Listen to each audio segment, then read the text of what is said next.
But before we open up with questions, I'd just like to tell a quick story. Back in 1957, Jackie and I were freshmen at Bowling Green State University. And as freshmen, one of the great college coaches, his name was Nhat Perry. He's a Hall of Famer. He was our college coach there.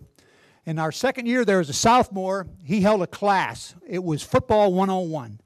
And there were 35 guys in the class at the time, all purporting to be coaches. That's what they wanted to do, high school coaches and possibly college coaches.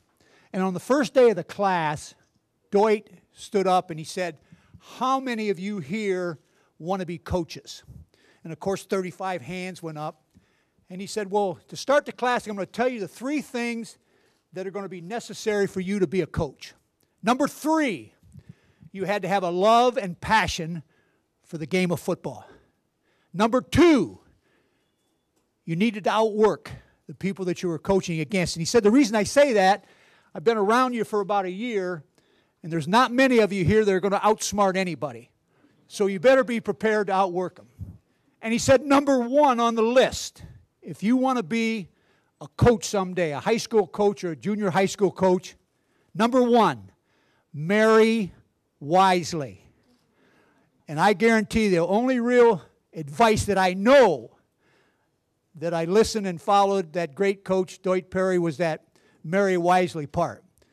Jackie Harbaugh, she is the foundation of this Harbaugh family. She's the rock of our family. She's the one that moved us 17 times in a 43-year coaching career. She sold houses at every stop. She bought houses at every stop. She took them into school and out of school. She went to school when things didn't go well. But this is my hero right here, Jackie Sapiti Harbaugh. And one other thing we like to say, you're going to ask us how we feel on this historic event. Jackie, who has it better than us? Nobody. I didn't hear you. Try it again, Jack. So we'll try to get him to open up a little bit. Jackie was not pleased. Jackie's not pleased with the response of this group. So we're going to try it one more time. Go ahead, Jackie, lead us. Who has it better than us? Nobody. There we go. That's better. You don't know how unbelievable that is to get the reporters to do anything. We'll start over here. Yeah, I asked both your sons when the last time they watched a Super Bowl together was, and they couldn't remember. And I asked them if there was like the Super Bowl was a party occasion, the Harbaugh house, and they said that was usually a recruiting weekend at Michigan. And their memory was that they would go over to the campus. Do you know when the last time they would have watched the Super Bowl together? And was the Super Bowl a big occasion at the Harbaugh house? I would say every sporting event, every big sporting event was a big occasion at our house.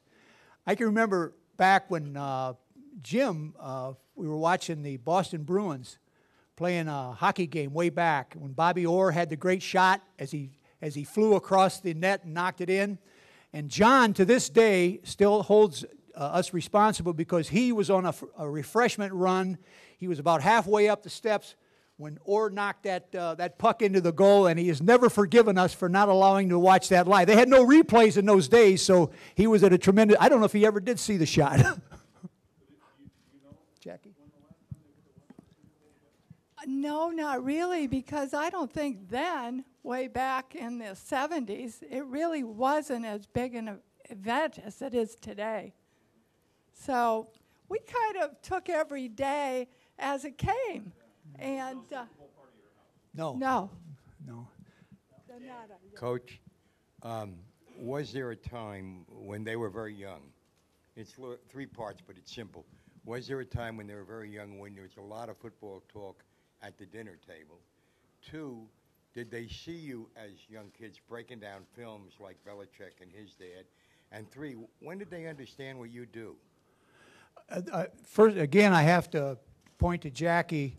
There weren't many times in coaching. You know, left a lot of times before the sun went up. You came home after the sun was down, and Jackie has a great philosophy, and that is that she wanted her children to know what their father did. She wanted them to understand who he was and what he did. And I can remember when they could just barely walk, John and Jim, that she would bring them out to the practice field. And we'd be practicing, and they'd be running and doing all the things that little kids had eventually piled up dummies, and they were jumping at dummies. Then they learned they could throw the ball around. Then they learned they could get into the locker room and meet the players and do those kinds of things. We would invite our players at Iowa and Michigan when they were growing up to come to the house on Thursday. That was our day off when we didn't work at night.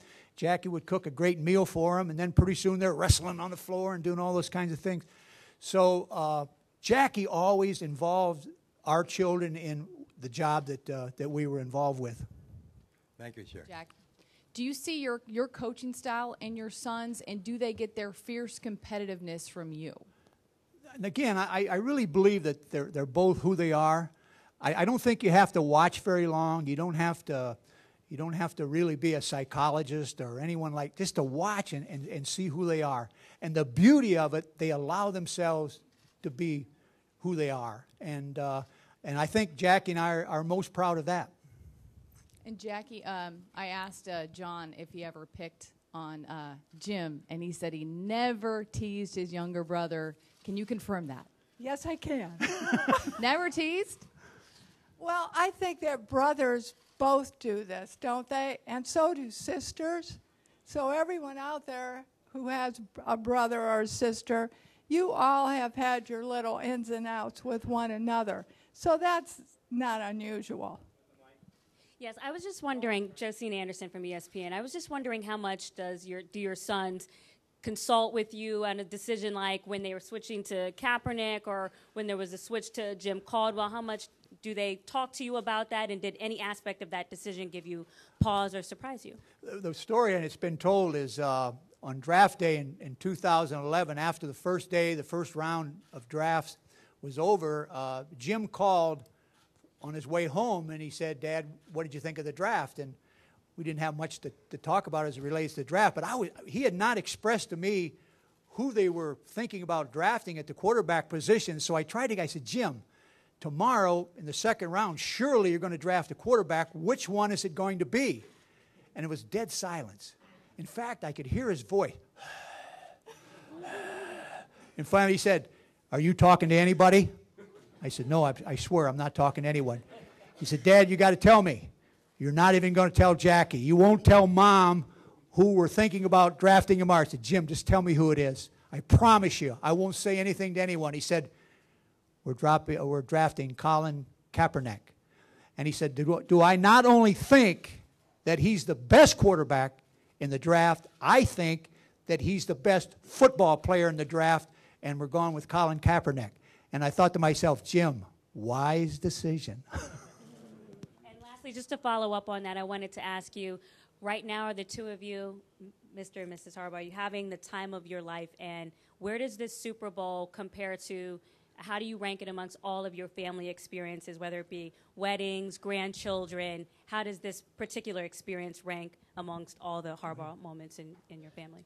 Well, I would honestly have to say that the birth of our own children and then the birth of our grandchildren are the most important to me. And this is like frosting on the cake for our whole family, our extended family, which includes a lot of relatives who are coming for our extended football families at all the universities where we have been and Jack has coached football teams, because, and I might take this time, if I may, to thank all those friends and family and all those ex-football players who have called us to congratulate John and Jim. And they're so excited for this because they feel that they're part of this too. And it's just fun hearing from them and sharing this moment with them. Does that answer your question? Just kind of along with that is all those millions and millions of people out there that are parents. This is just a fantastic, fantastic experience, and really no one has it better than us. But when you're in the process of going through parenting, the day that they made the junior high school football team, they came home and said, "Dad and Mom, I made our junior high school team." You have that feeling of just so thrilled for your children. They go to high school and they make the high school team, and then they are lucky enough to get a college scholarship. And then every one of those stops along that tremendous journey, the thrill that you feel. I know this is such a big stage, but in parenting, it's those don't rank any different. Those stops, they don't rank any differently than this. It's just the thrilling part of being a parent. All right, back here. With the mic. Mr. and Mrs. Harbaugh, obviously this has been a great experience. Do you have a little bit of apprehension, however, about after the game? That's, for me, I jump in there. It's the one thing that I do think about is after the game. There's going to be one winner, and there's going to be one that's going to be totally disappointed.